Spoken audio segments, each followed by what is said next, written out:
ఆధ్వర్యంలో అన్ని రంగాల్లో అభివృద్ధి వైవి సుబ్బారెడ్డి.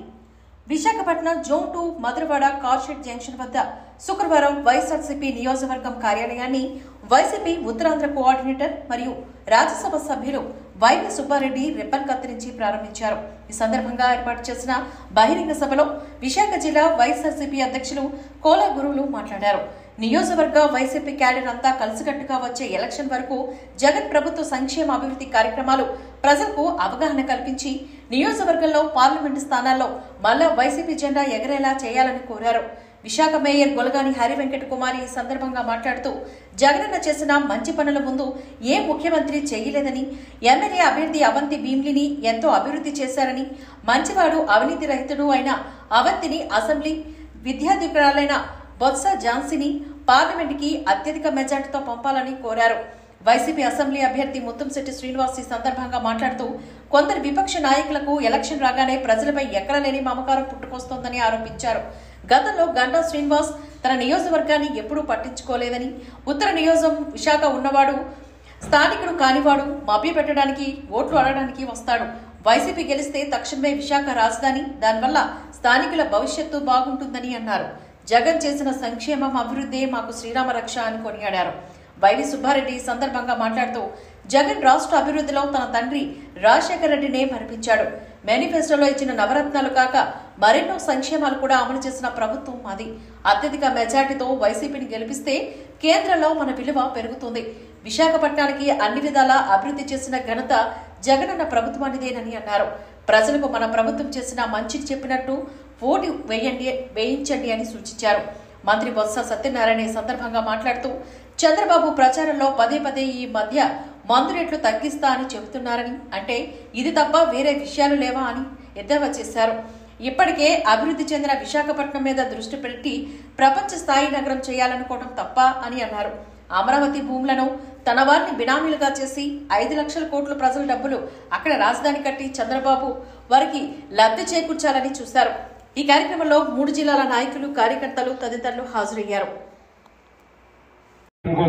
అమరావతి లాంటి పథకం, అదేవిధంగా రైతుల కోసం రైతు భరోసా లాంటి పథకం, అదేవిధంగా పేదవాడికి నాణ్యమైన విద్య వైద్యం అందించడం కోసం ఏ విధంగా ఉచితంగా విద్య అందించేదానికి, ఫీజు రీయింబర్స్మెంట్ ఉచితంగా ఇచ్చేదానికి, ఏ విధంగా విద్యకి ఆ రోజుల్లో స్వర్గీయ రాజశేఖర రెడ్డి గారు ఆంధ్రప్రదేశ్ రాష్ట్రంలో విద్యా వైద్యానికి ఎంతో ప్రాధాన్యత ఇచ్చి ఫీజు రీయింబర్స్మెంట్, ఆరోగ్యశ్రీ, 108 లాంటి ఎన్నో కార్యక్రమాలు చేస్తే ఆయన కుమారుడు మన ముఖ్యమంత్రి జగన్మోహన్ రెడ్డి గారు ఈ రోజు రాష్ట్రంలో పేదవాడికి నాణ్యమైన విద్య, నాణ్యమైన వైద్యము వాళ్ళ ఇంటికి అందించే విధంగా చర్యలు తీసుకుంటున్న ప్రభుత్వం మన ప్రభుత్వం అని చెప్పి ఈ సందర్భంగా తెలియజేసుకుంటున్నాం.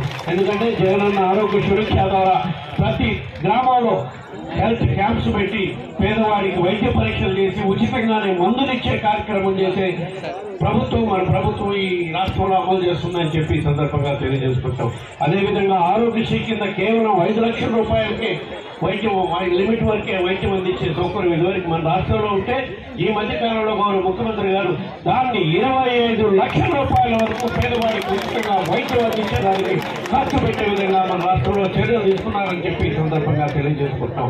అదే విద్యారంగానికి వస్తే నాణ్యమైన విద్య, వైద్య రంగం, నాణ్యమైన విద్యను అందించడం కోసం గ్రామాల్లో, వార్డుల్లో ఉండే పాడుబడిన పాఠశాలల్ని మొత్తాన్ని కూడా నాణ్యమైన విద్య అందించడం కోసం ఆధునిక పాఠశాలలుగా మార్చే కార్యక్రమం రాష్ట్ర వ్యాప్తంగా కూడా సుమారుగా 10,000 కోట్ల రూపాయలు ఖర్చు పెట్టి మన రాష్ట్రంలో ఉన్న అన్ని స్కూల్స్ ని రూపురేఖలు మార్చి డిజిటల్ ఎడ్యుకేషన్ అందించే విధంగా చేసిన ప్రభుత్వం మన ప్రభుత్వం అని చెప్పి ఈ సందర్భంగా తెలియజేసుకుంటాం.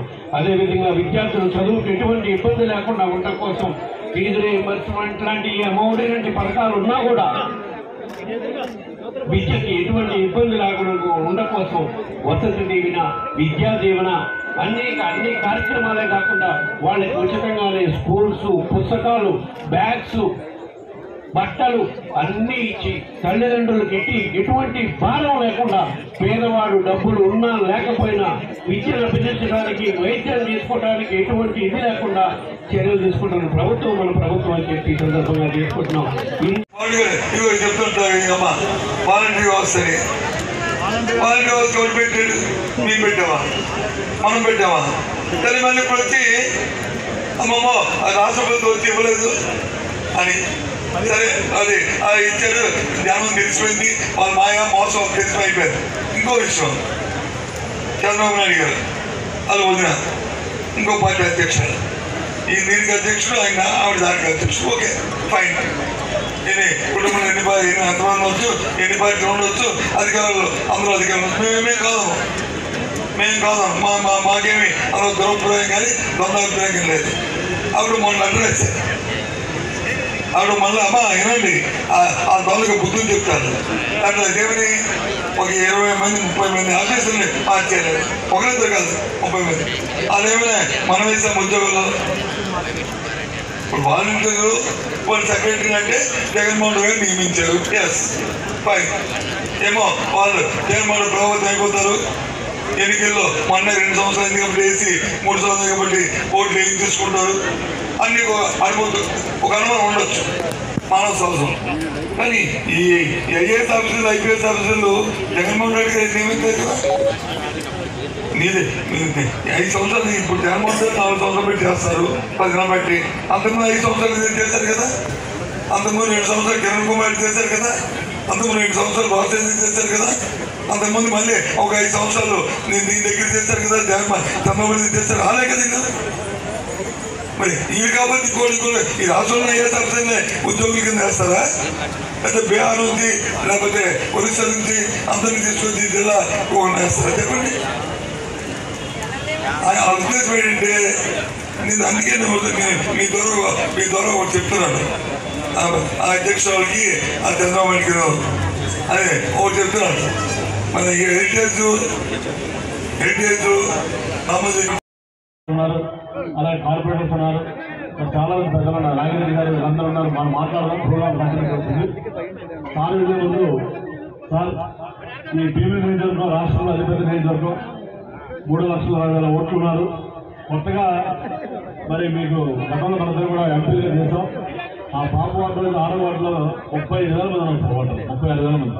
అంటే నార్త్ ఈస్టర్న్ స్టేట్స్ లో ఒక ఎంపీ ఉంటుంది 35,000 ఓట్లు. అంత పెద్ద నియోజకవర్గం ఇది. మరి ఇవాళ చాలా వేగంగా అభివృద్ధి చెందిన నియోజకవర్గం కూడా. మరి పూజలు గౌరవనీయ పెద్దలు వారు గతంలో లోక్సభ సభ్యులుగా చేశారు. ఇప్పుడు మరి రాజ్యసభ సభ్యులు, అలాగే మాజీ మరి టీటీడీ చైర్మన్ కూడా చేశారు. మరి నాకు అత్యంత సన్నిహితులు, మరి నా శ్రేయోభిలాషి అయినటువంటి శ్రీ వైవి సుబ్బారెడ్డి గారు ఇప్పుడు 34 నియోజకవర్గాలకి 6 జిల్లాలకు రైతులు కోఆర్డినేటరు. వారి చేతుల మీదుగా ఈ రోజు ఆఫీస్ ఓపెన్ చేసుకుంటాం. చాలా సంతోషం. ఒక్కసారి మీ అందరూ కూడా గట్టిగా చప్పట్ల ద్వారా సుబ్బారెడ్డి సార్కి.